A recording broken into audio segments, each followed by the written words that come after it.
পেলে জিতেছেন 3টি বিশ্বকাপ, রোনালদো জিতেছেন 2টি, রোমারিও, রিভালদো, রোনালদিনহো সবাই জিতেছেন স্বপ্নের ট্রফিটা।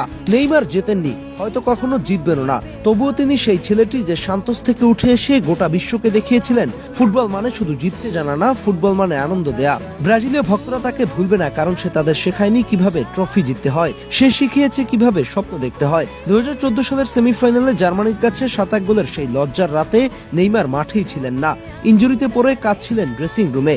কিন্তু পুরো ব্রাজিল তার জন্য কেঁদেছিল, কারণ তারা জানতো এই ছেলেটি তাদের শেষ আশা।